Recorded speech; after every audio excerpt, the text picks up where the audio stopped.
Okay, we're at the southwest corner of the home. We're missing a luminary here. And we're going to go up the west wall. We've got high soil. This is a zero lot line, and the neighbor was kind enough to let me in here.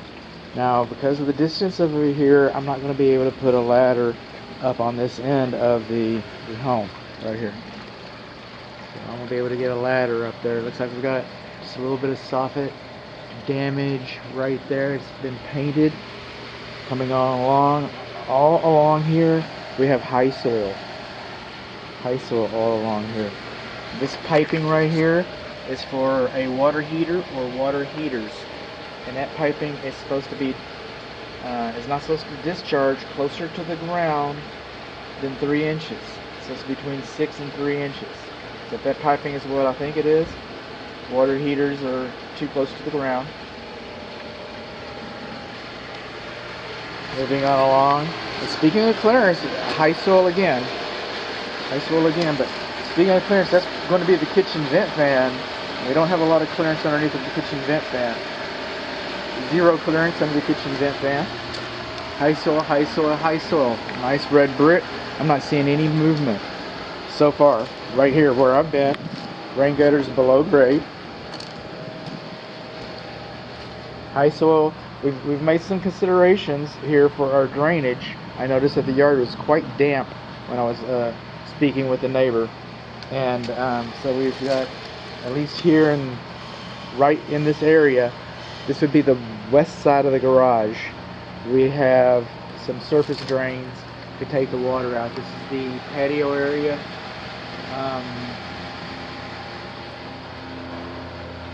Yeah, I'll be able to start like right here with the camera pole and work our way around.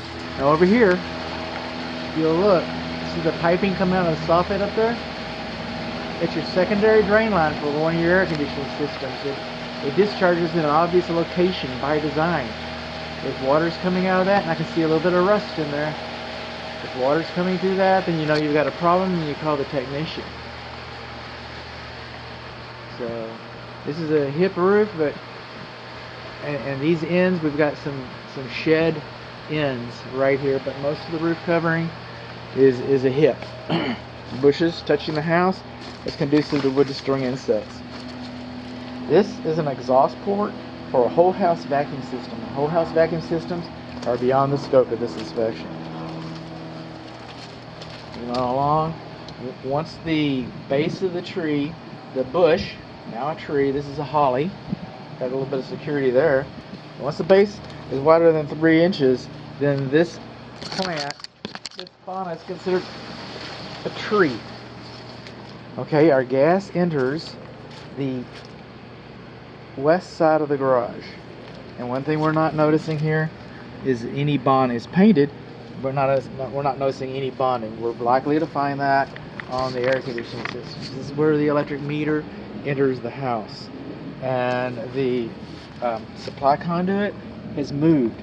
You think water can get in there? I do. I think water can get in there. And see this express arrow exterminators box? That's for rats. Okay? That's for rats. Rain gutters below grade. Planter boxes next to the structure are conducive to wood destroying insects. We got a little bit of cracking right here. Stair step cracking between the brick and mortar beneath this planter box, above this planter box right here. And then we've also got above the garage car entry, the west garage car entry, we've got some stair step cracks between the brick and mortar and some repair, and it extends up, you know, into the soldier bricks. So we know that we've gotten some movement here. Speaking of movement, I'm seeing this in several places around the house, or at the home. I don't know if that shows off real good because of the doppling, but here's a better one. Several locations, this is an indication of foundation repair. I don't know when it was repaired. I don't know who repaired it. But this home has experienced some foundation repair. So another planter box. This is dripping. Let's just turn you off for a moment. It looks like we've gotten some problems with our vacuum breaker. We got kind of a repair here. And we've got some leaking right there. Is that a secondary drain line? Where does that piping go to? The rust color makes me think that it actually could be an air conditioning unit that wasn't located in a good location, or a water heater that pipe wasn't located in a good location either. Let's see if I can get some kind of a hint, and I can't. Okay. Moving on along. This will be the check box. All right. This is one of 3 air conditioning systems. We're going to have a whole video for those. Moving on along, the exterior light fixtures. Okay, where they're attached to the walls, they should be sealed. We got a little bit of movement right here. Okay, around these stretcher bricks. Okay, those are called soldier bricks. These are called sailor bricks. These are called stretcher bricks because they come out. Some people call them dog's tooth. All right, we got some exposed rebar here. Some exposed rebar. It's when metal rust, it expands, and when it expands, then it cracks the cement. And that rebar was installed too close to the edge of the foundation perimeter. They should have gotten that on the pre-pour foundation inspection if they would have gotten one. And maybe they did. Maybe they did, because then the builder will come in, he fixes everything by covering it with concrete. But that's what we got. We got an exposed tension bar right here. On sprinkler heads, and now there's some debate, and it's starting to happen over here again. Now there's some debate. 6 inches, all right. 6 inches, 4 inches. Well, down here is a little farther than 6 inches, but up here is closer than 4 inches. Personally, I like the 6-inch rule, if you will. Rain gutters on this side, or at least this one, discharges above the water, above the ground, excuse me, that discharges water above the ground. And the way it comes out here, where it's obviously what we're seeing, is that it doesn't carry the water far enough away. There should have been some other provisions. And again, it should have been sealed. The exterior light fixture should have been sealed. This door goes into the garage. This is an interesting layout. We've got 3 doors along this wall.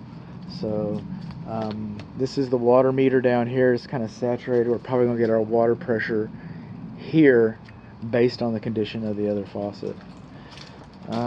These are pop-ups. Coming in here looking for signs.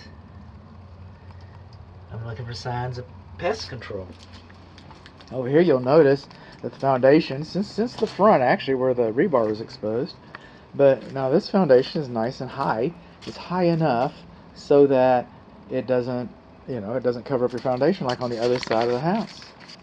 Now, since this is a pop-up for the water drain, this is the water drain, okay, down below grade. Now, it's good that they did that,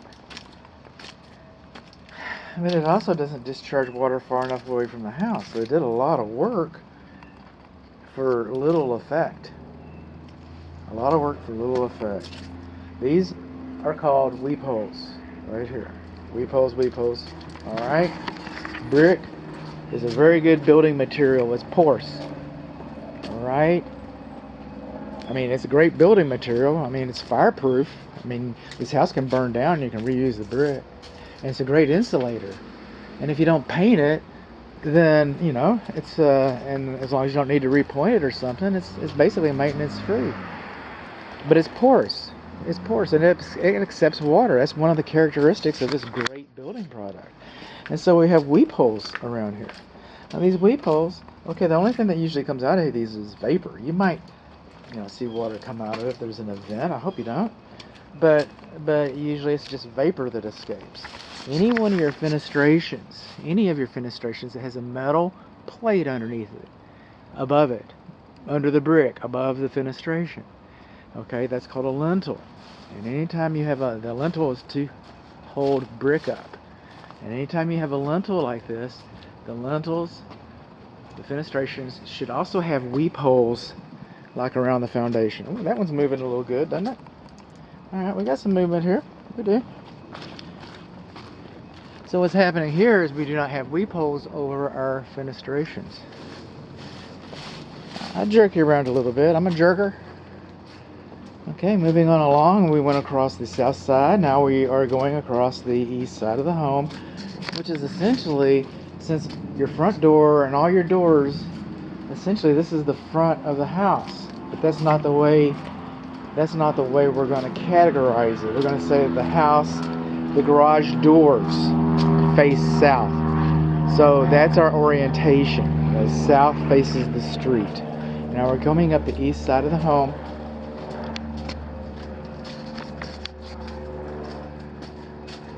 And so I'm checking this out because we're going to get a camera pole out here. And how am I going to be able to view the roof?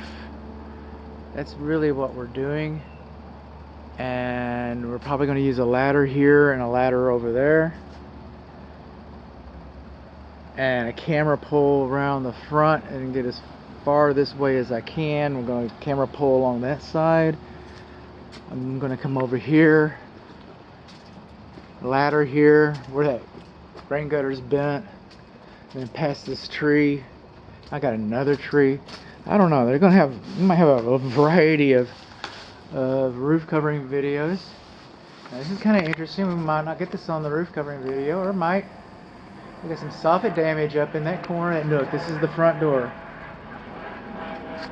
And the plumbing vent, okay, it's always exhausting.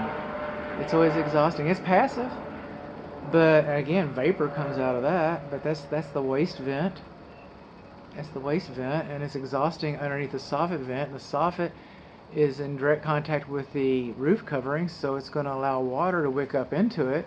The siding right here, where it's in direct contact with the roof covering, that's going to allow, and has been, you can see it, it's been allowing water to wick up into it. Rain gutters should not discharge directly onto the roof covering. Okay, that's what I do. Oh, over here, see the step flashing? It's a good thing that we got that. But that's supposed to be curled and bent in towards the house and sealed. Do you think wind-driven rain can get up inside of that? I do. I think wind-driven rain just blow right up into there. That's what I think. So, and then, anytime the perpendicular wall to the roof covering comes to an end here, instead of allowing water to run off the side of the house like that, alright, you should have kick-out flashing right here that pushes the water back across the roof, back into the rain gutter.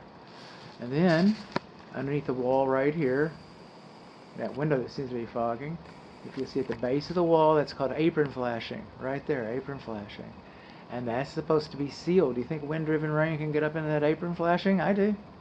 That's what I think.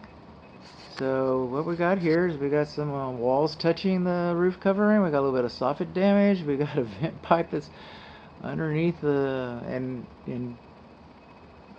underneath the eave.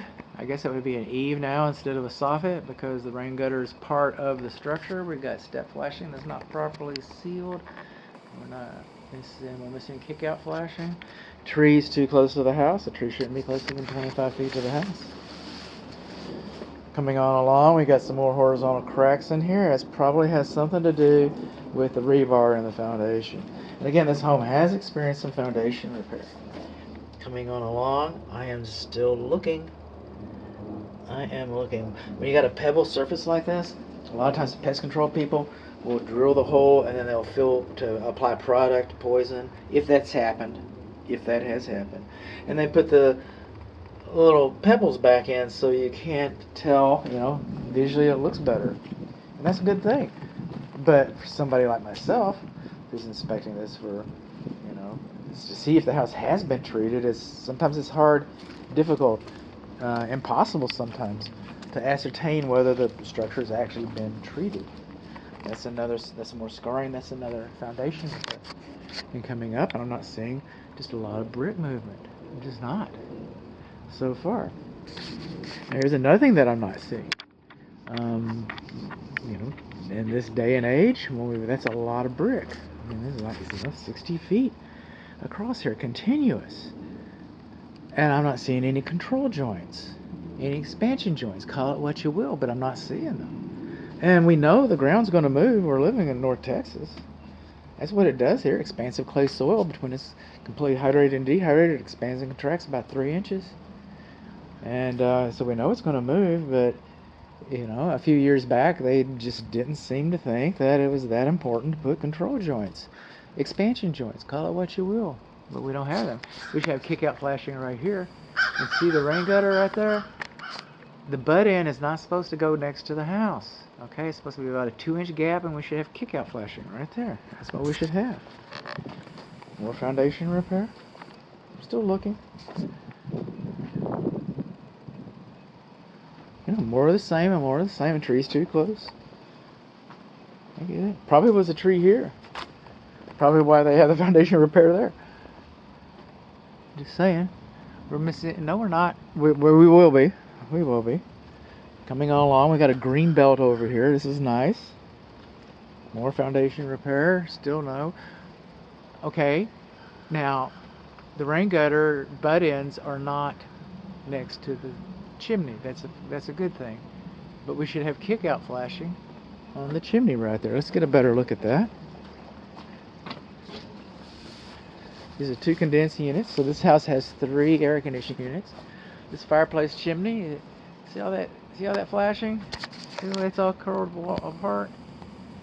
Alright, that should have been curled in and sealed. And kick-out flashing should have been installed on both of those. This chimney has a cap. Alright, we'll see a little better. Moving on along, we're pretty close to where we started. Now the way this ground is upset, it looks like the foundation repair might not have been that long ago. It might not have been that long ago. We got a little bit of movement over these windows. This is the primary bedroom window. Yesterday it was the parent bedroom. Day before it was the owner's bedroom, and the day before that it was the master bedroom. So now we're settling for the primary bedroom. Rain gutters discharging directly onto the roof. Wood siding is direct contact with the roof. Moving on along, we got a little bit of stair-step cracks between the brick and mortar underneath the primary bedroom. North wall, middle window, and a little bit above it. And coming along here, this is where we began. This is where it all started, and we're missing a luminary right there.